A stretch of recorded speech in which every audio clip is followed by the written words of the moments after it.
Time to wrap up this magical day at DCA. For the record, that would be Disney California Adventure.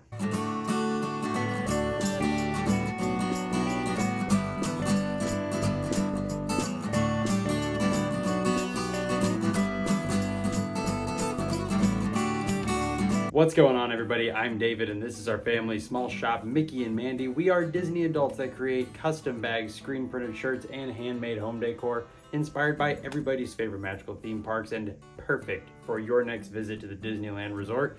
And on the topic of the Disneyland Resort, in this week's video, we are going to be continuing on with our Disneyland series by giving you kind of a remainder of the video diary of our day at Disney California Adventure. Some of you might remember from a couple of weeks ago at this point, we have already done a video of my rope drop strategy for Disney California Adventure. If you haven't watched that video already, I would recommend going and checking that video out first. Because this video, again, we're not talking rope drop, we're talking about pretty much everything we did after lunch, like after we fulfilled our rope drop goal. So without further ado, let's pull on that yellow strap and get going. So to do a very brief previously on and to kind of bridge video 1 with video 2 here, we are starting after we were done with Radiator Springs Racers and after we got a drink over at Bayside Brews. This is when we met up with the rest of our friends from college that were also at the Disneyland Resort. These were friends that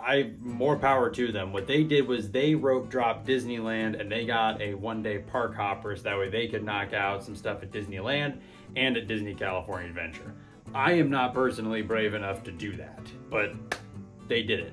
Stop number 1 for our afternoon at Disney California Adventure was Toy Story Midway Mania at Pixar Pier. I know, it's a bold strategy starting off a day at Disneyland with friends with an attraction where you actively compete with one another. But it's fine, because when that lap bar comes down, all bets are off. I'm just kidding. I know I talk a big game, but Toy Story Mania is literally one of the more fun attractions at a Disney park. Disneyland, Disney World, Toy Story Land, Pixar Pier, doesn't matter. I always have the time of my life on this attraction. Honestly, I really could not even tell you what my score was. I didn't even take a video of what my score was.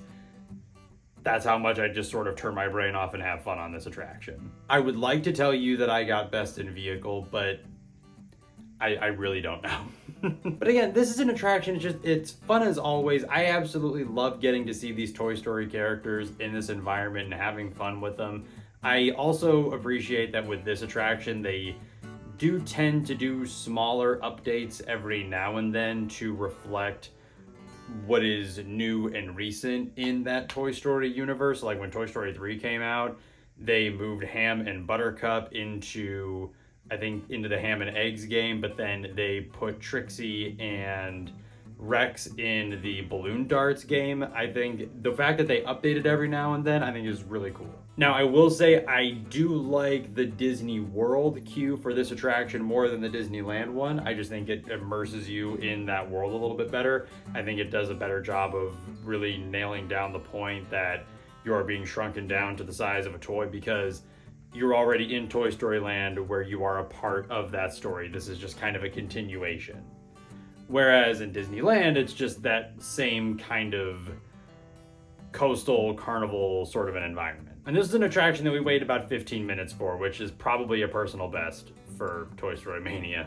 Stop number 2, I'm gonna sort of do one all-encompassing thing here because we did spend a lot of time in this area. But stop number 2 was Avengers Campus, because we knocked out, again, a few things in Avengers Campus. The first thing we did at Avengers Campus was we went over to Pim's test kitchen and tasting labs and got some food and respective cocktails. Me and my wife, we split the not so little chicken sandwich and the tater tots, and to drink, I got the Honey Fusion 2.0.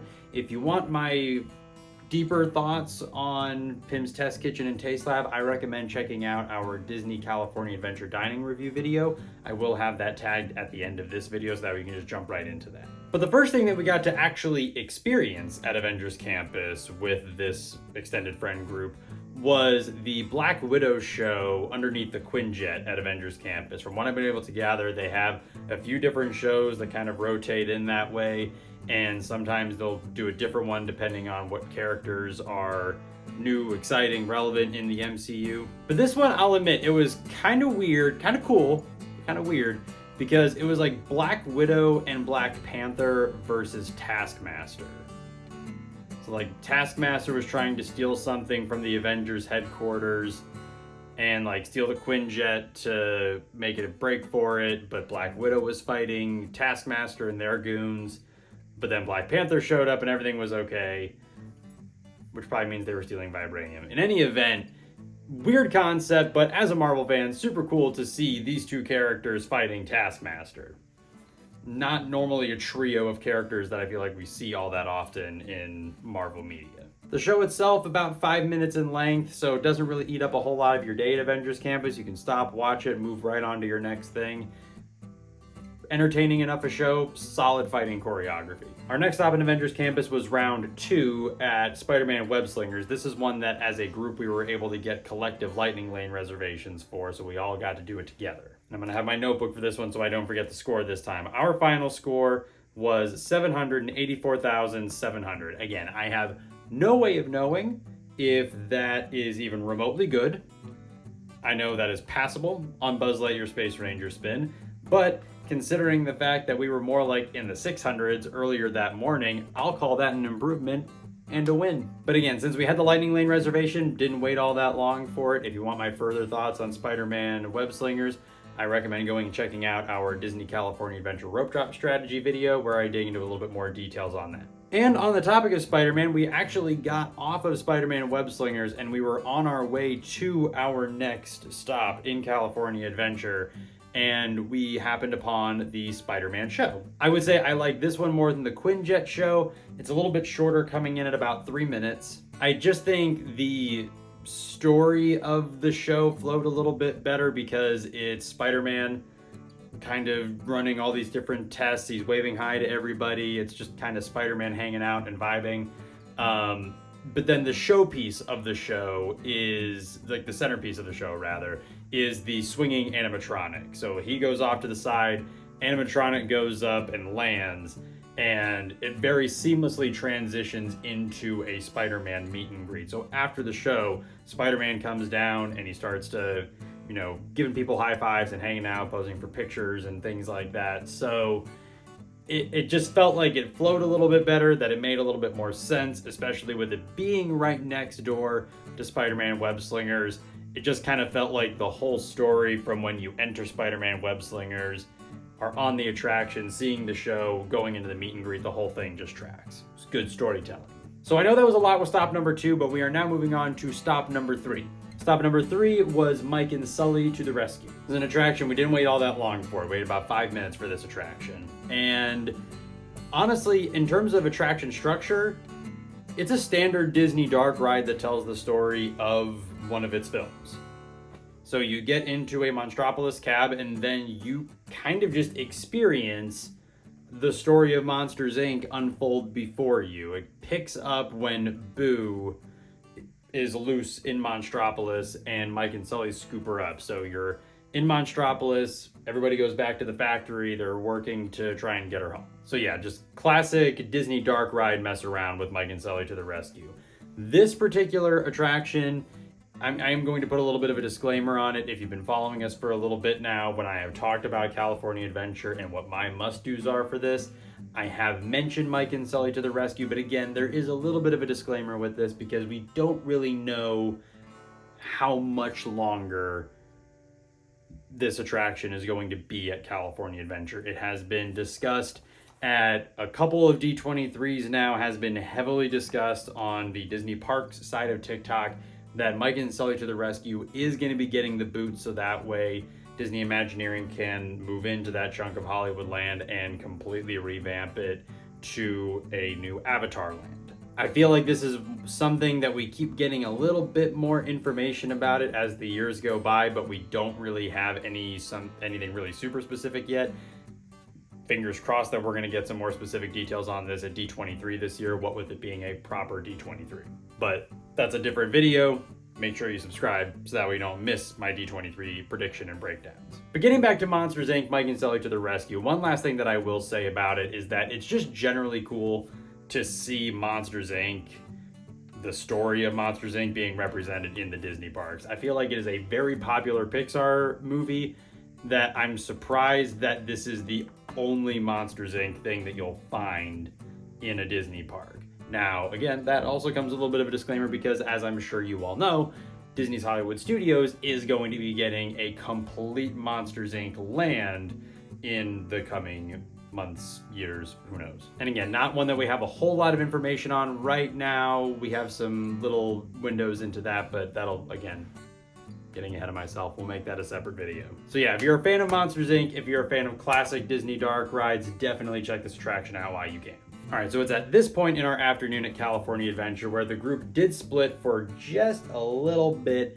The girls went to downtown Disney and they did a little bit of shopping, a little bit of looking around. They didn't want to do a whole lot of rides anymore. But the guys wanted to go do Guardians of the Galaxy Mission Breakout, so that's sort of where that happens. So my stop number 4 was round 2 on Guardians of the Galaxy Mission Breakout. This was an attraction this time around. We waited about 20 minutes for it. And this is another one that, again, this is round 2 for me. I did do this in the morning for my rope drop video. So I won't go into too much detail about Guardians of the Galaxy Mission Breakout. If you want my specific thoughts on it, go check out the rope drop video. What I will say about this attraction, I still, to this point, absolutely love that they switch up the songs every time that you go on it. The video that we got at Rope Drop, I believe, was Burn in Love, Elvis Presley. And then the one that we got this time was We Got the Funk. Again, just super fun way to experience that attraction. And since I think we did lightning lanes for this one now that I'm thinking about it. So it's weird that we still waited 20 minutes even with lightning lanes. But being in a different queue this time around, I did notice some new Marvel Easter eggs. So this time around, I noticed a defunct Ultron drone, and I also saw Cosmo, the dog, from Guardians of the Galaxy Volume 3 and Marvel Comics. So it just goes to show, this attraction is always fun. No matter when you do it, you're always going to get a different song, and the queue is lousy with Marvel Easter eggs. Stop number 5, super quick. I'm going to refer back to my notebook here because we did go to Hollywood Lounge and we did get a beer. I did talk about this very briefly in my Disney California Adventure dining review, but again, since it was super quick, I will give you the deets on this one. Again, stop 5, Hollywood Lounge. The beer that I got was the Route 30 Brewing Hazy Day IPA. I thought it was refreshing, smooth, fruity. It was very bright. To me, it was perfect for a day that was getting progressively hotter in Southern California. And I ended up rating this a 3.75 out of 5 on Untappd. So was it my favorite one? No, but it did the job. For stop number 6, we did another round 2 attraction. Actually, we went back over to Cars Land and we knocked out another round on Radiator Springs Racers. Lightning lanes were already sold out by this point, so what we did was another go about with Single Rider. And this was another attraction that we did wait about 20 minutes for. Reason it was a longer wait this time around with Single Rider was because there were some minor mechanical issues and they kind of had to get everybody out, get those same people back in, and then kind of start the process over again. So for us in Single Rider, we weren't exactly the priority. They needed to get some standby people on. They had to get some lightning lane people on, and then we were going to kind of fill in the gaps wherever. But again, I did talk about this in my rope drop video, so I won't go into too much detail about it, but this attraction is an absolute love letter to anybody who loves, at minimum, the first Cars movie, like myself. Such a fun movie. I loved it as a kid. It's still, to this day, one of my favorite Pixar movies to watch, so getting to see my favorite Cars characters in all these different locations, getting to race around Willie's Butte is a dream come true. And as we are approaching our last 2 stops in the day at Disney California Adventure, it was at this point where the group did finally split up one last time here, as we were actually all of us wrapping up our days at Disneyland. That original group that had the park hopper for Disneyland and California Adventure still had some things over at Disneyland that they wanted to knock out, so they went back over to Disneyland. And the rest of us that rope dropped California Adventure, we knocked out a couple other things. So moving on to stop number 7 here with the original group, we did the Doctor Strange show over at Avengers Campus. So we went back to Avengers Campus for this one because this is a show that, just like the other ones, they operate on a very specific schedule. So we knew that it was going to be coming up at the end of the day. So we made a point to go back to Avengers Campus so that we could see this. And this show in total, it's about 12 minutes. So it does go on for a little while, but it's because there is a little bit of a story there. So the show starts with Doctor Strange fighting off Dormammu, classic Marvel Comics villain and kind of a one-off villain from the Doctor Strange film. And after he sort of pushes Dormammu back, he sort of enlists the rest of us as visitors to Avengers Campus to help him get, I believe it's called the Spectral Staff, to cast a, you guessed it, spectral shield over the rest of Avengers Campus, so that way we are all safe from this interdimensional threat, Dormammu. So it was cool getting to see Doctor Strange. Prior to this point in the day, I did see a few other Marvel heroes roaming about Avengers Campus. I saw obviously Black Widow and Black Panther and Spider-Man in their own shows. I also remember seeing Iron Man and Captain Marvel, and I saw Groot earlier that morning. So it was cool getting to see Doctor Strange. I think one of the things that did bum me out about this viewing is that I have seen performances where Thor shows up. I do get why he wasn't there because this was the last show of the day, so they're really not going to pull out all the stops that way. All of these characters can show up.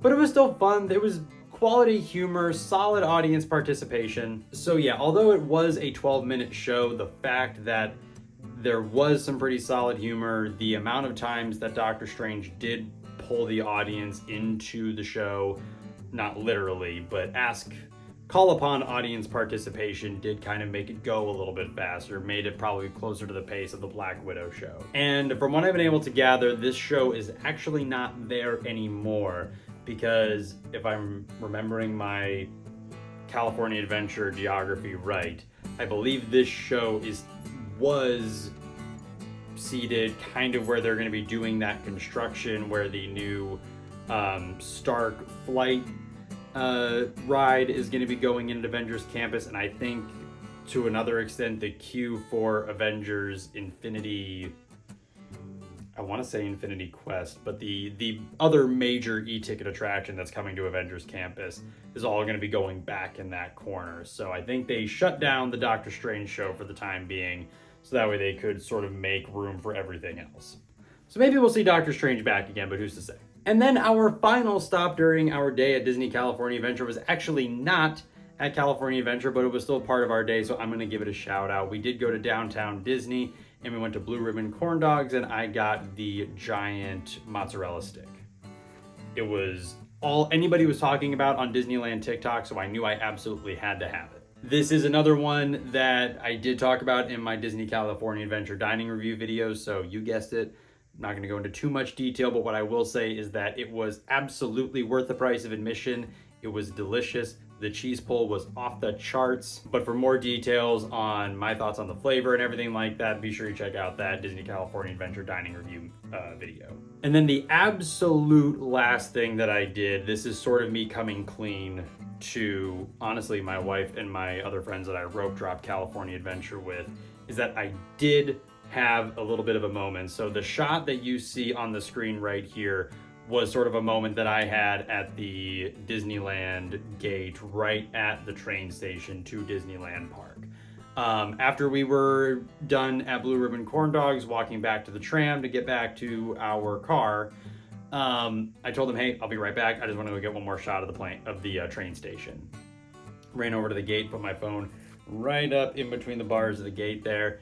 And I got maybe like 30 seconds, maybe a minute worth of footage. And I just took a step back and I just looked at it for like, obviously long enough for them to notice. And I remember running back over to them, they're like, you got everything you need? I'm like, yeah, we're good. They're like, it looked like you were kind of having a moment there. We were worried about you. I'm like, oh no, I was just getting content. I wasn't doing that. But I totally was. 1000% had a moment. I'm just like standing there staring at the entrance to Disneyland, because it is, for someone like me who really only goes to Disney World, we don't go to Disneyland all that often. So getting to see the original Disney park in the flesh, it really is something special. So every trip to Disneyland by default becomes just truly magical. So to my wife Ivy and to my friends John and Jenna, yes, I did have a moment. But that was our day at Disney California Adventure. It was a fun-filled day. It was awesome getting to experience a Disney park with some very good friends of mine.